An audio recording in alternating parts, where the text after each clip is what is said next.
Sono 4 le pietre d'inciampo che stamattina Padova ha voluto posare in memoria di 3 ebrei: Celina Trieste, assassinata nell'ottobre del 44, Giulio Usigli, Ester Giovanna Colombo, questi ultimi uccisi ad Auschwitz, e padre Placido Cortese, già collocato nel Giardino dei Giusti.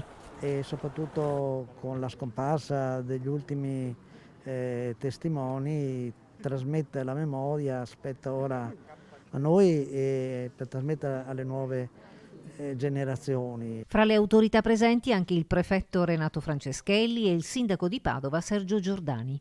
Quello che mi interessa molto, le pietre d'inciampo, che la gente, in particolare i giovani, ricordino.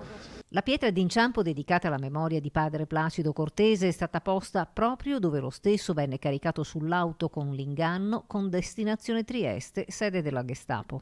L'opera di padre Placido è un'opera che va ancora di più riconosciuta e scoperta, perché per tanti decenni dopo la sua scomparsa non sapevamo che cosa avesse compiuto. Quindi anche questa pietra d'inciampo diventa l'occasione per conoscere questo frate, che per noi è un frate santo. Concluso invece l'importante iter verso la beatificazione. È iniziato nel 99, le prime battute, quando abbiamo saputo con certezza qual era stata la fine di padre Cortese. Ci siamo dati da fare per trovare i testimoni, per andare a cercare negli archivi.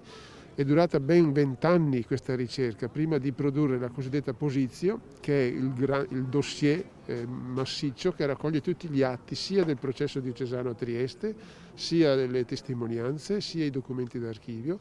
È già stato esaminato dai consultori storici e teologi della congregazione. Nei prossimi mesi è atteso dunque il voto definitivo dei vescovi e dei cardinali, dopodiché Papa Francesco potrebbe decidere di nominarlo venerabile.